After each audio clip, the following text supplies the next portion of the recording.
ერთმა დალოცვილი გამყოფოთ ჩემო ქართველებო.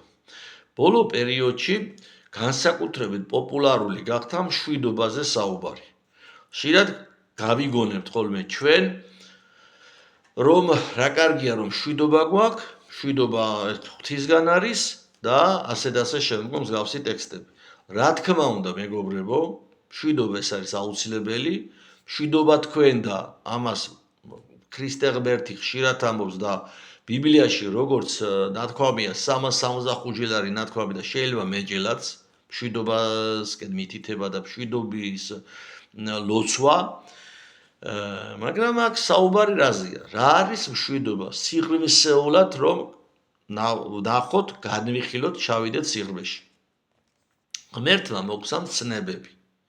თუკი ჩვენ ცნებებს არ ვიცავთ და ჩვენს ირგვლივ ხედავთ, რომ ცნებების დარღვევა მიდის პირდაპირ მნიშვნელობით ძალიან მძიმე ფორმებით, ამ დროს ჩვენ მოვდივართ წინააღმდეგობაში ღმერთთან, იმიტომ რომ ცნების დარღვევა ნიშნავს, რომ შენ ღვთის სიტყვას უგულებელ ყოფ, ესე იგი წინააღმდეგობაში მოდიხარ ღმერთთან.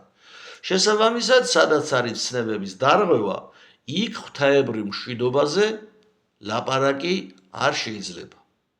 და როდესაც ჩვენ ვხედავთ, ჩემო ძვირფასებო, რომ ჩვენს ირგვლივ მომრავლებულია და მიზანმიმართულად ხდება გოგონების გამეძავება, ბიჭების განარკომანება, გენოციდი ხდება სულიერი თვალსაზრისით თუ ფიზიკური თვალსაზრისით ჩვენი ქართველი ერის, ეს ნიშნავს იმას, რომ საქართველოში ზეობს არა ღვთის სიტყვა, არამედ ეშმაკის მანქანება.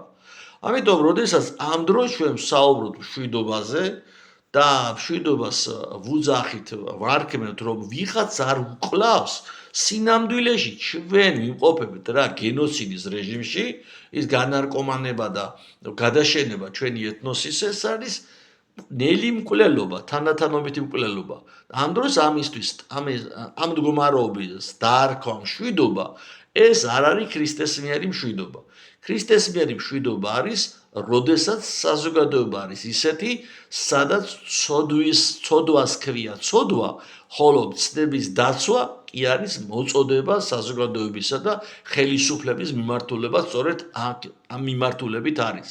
შესაბამისად, მეგობრებო, ერი და ქვეყანა, სადაც მეძაობა, ნარკომანია და სხვადასხვა სახის ძიმილცოდვები სახელმწიფო დონეზე არის აყვანილი, ამ დროს მშვიდობაზე საუბარი არის საუბარი ეშმაკისეულ მშვიდობაზე და არა ღვთის მშვიდობაზე. რადგან ღვთის მშვიდობა, კიდევ ვიმეორებ, მდგომარეობს ღვთის მცნებების დაცვაში. და თუ ჩვენს ირგვლივ ირღვევა ღვთის მცნებები, ესე იგი ჩვენს ირგვლივ არ სუფევს მშვიდობა. ღმერთმა დალოცოს ჩვენი ერი, რათა ყოფილიყოს ქრისტესმიერი მშვიდობა და არა ეშმაკისეული მოჩვენებითი ვითო მშვიდობა. დალოცვილი გამყოფოთ მაღალმა ღმერთმა.